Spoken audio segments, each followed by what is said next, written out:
Before you start this lesson, go ahead and open up the project from lesson 2 that you had worked on already. And in this one, we're going to dive a little more into the program window. And this will about do it for talking about the actual interface of Premiere. So just a little bit of review on the program window before we continue. The window on the right side of your screen above the timeline is called your program panel. It says up here, program, and then the name of the sequence that you have open. So program, theft unexpected, and if I come down here, my sequence also called theft unexpected. So the source panel and the program panel look very similar, but there are a few differences. And again, this will be a little bit of review, but the source panel shows you previews of clips that you open up and create in and out points on from your project panel. And your program panel is what you're visualizing on your sequence. A couple other differences in your source window. If you look down here, we talked about these in the last lesson. You've got insert and overwrite. Over here, they're not called insert and overwrite, they're called lift and extract. And that's because the source panel is putting things on your sequence, and lift and extract is making changes on your sequence. And we'll get to those tools in a later video. The program panel is also where special effects will show up that you apply to a clip, whether that be color correction or motion graphics or anything else that you do to adjust a clip. It's not going to show up in the source panel. It'll only show up in the program panel. And that is something else that we'll get to in a later lesson. The in and out point buttons in the program panel, those will affect your timeline. So over here in the source panel, when you hit in and out, it affects the actual clip that you opened up.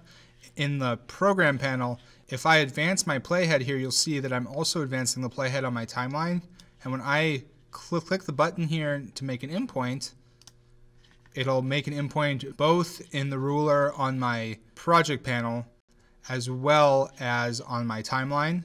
And if I advance that a little further, and this time I'll hit O instead of clicking on the button, you can see it makes an out point in my project panel, and it also makes an out point in my timeline.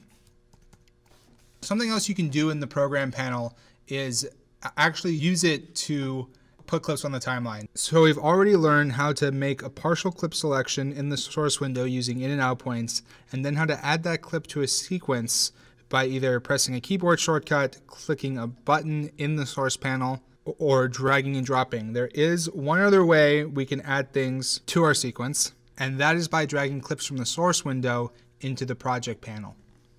So let's try that. Make sure that theft unexpected is the sequence that you have open in your timeline, and put your playhead at the end of the sequence after the last frame of mid-John. A couple of easy ways to get there.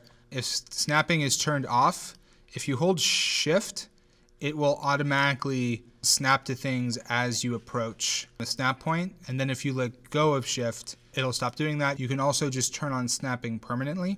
One other way you can quickly scrub through your timeline from clip to clip is with the up and down arrows. So if I hit up, it'll advance my clip to each cut on my timeline. If I hit down, it'll advance it forward. If I hit up, it'll take it backwards. There's also, if you look above the arrow keys, there's a home key and an end key. If you hit home while your timeline is selected, it'll bring your playhead to the front of the timeline. If you hit end, it'll take it to the end of the timeline. So if you're working with a big timeline with a lot of clips or zoomed in super far, that can be a quick way to get your playhead either to the front or back of your edit. So now that your playhead is positioned at the end of your timeline, come back to your project panel and let's find the clip HS Suit. This clip right here. And I'm going to open that up in the source panel. So this is a clip that we've already used in our sequence, but we're going to pull a different part of it to put at the end of our edit here. So navigate to a specific time code, click here on the blue letters, and type in 01264900 and hit enter. Not much is happening at this point in the shot, so it'll work well as a cutaway. So at that point, I'm going to hit I to create an endpoint. And then go ahead and click on the blue letters again, and we're going to set our out point at 01265200 and hit enter. And then it'll take my playhead to that spot, and I'm going to create an out point. Once I have the in and out point set, I can come up to my video, click on it, and drag it as if I'm going to drag it onto my timeline, but instead I'm going to drag it into my program monitor. When you drag it into your program monitor, what you'll see is a bunch of overlays pop up. All right, and depending on the place that you drop the clip in the program monitor, that's the kind of edit that it's going to do. A couple of these options you're already familiar with, but some of them are going to be new. So obviously this big one in the middle is insert, and all of you should at this point be familiar with the concept of an insert edit, dropping it in place and pushing everything out of the way. Down here in the lower right, you'll see overwrite. Again, that's the same thing as doing an overwrite edit with a keyboard shortcut.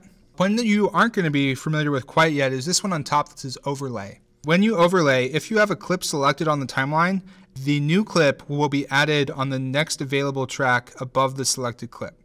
If there's already a clip on the next track, the one above that is used, and so on. So if you're thinking that you want to put a clip on track 2 and you don't want to play with target tracks, I can just drag a clip over here and let go. And because I'm not on top of a clip, it put it on track 1.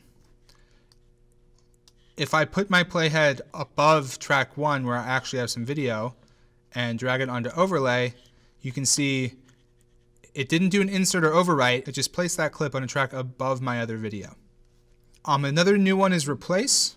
If I have a clip selected on my timeline and I drag that over and drop it on replace, it will replace the clip that's selected with the clip that I am pulling over from my source window. So if I let go, you can see down here it changed to HSSuit.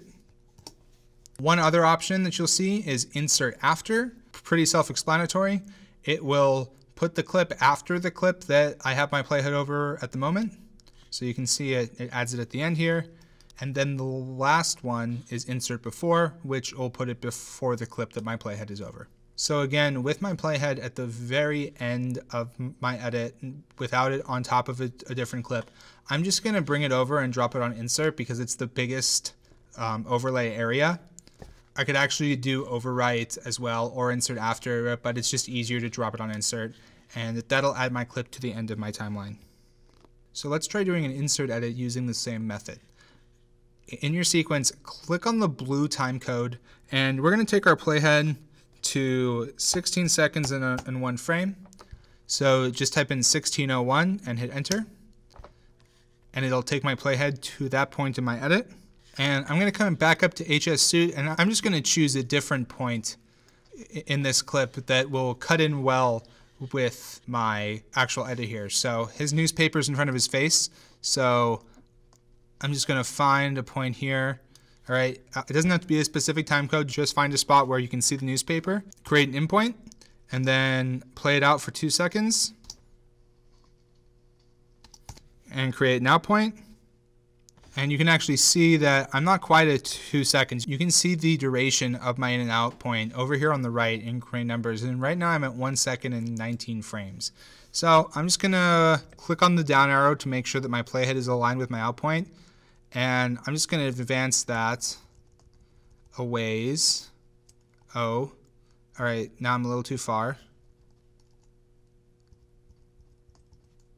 So now you can see that my duration is exactly 2 seconds. And now I'm going to drag that clip over, and I'm going to drop it onto the insert overlay, and when I release the mouse button, the clip will be inserted into the sequence. So I'm going to let go, and as you can see, here's my clip. Here's the 2 seconds I added.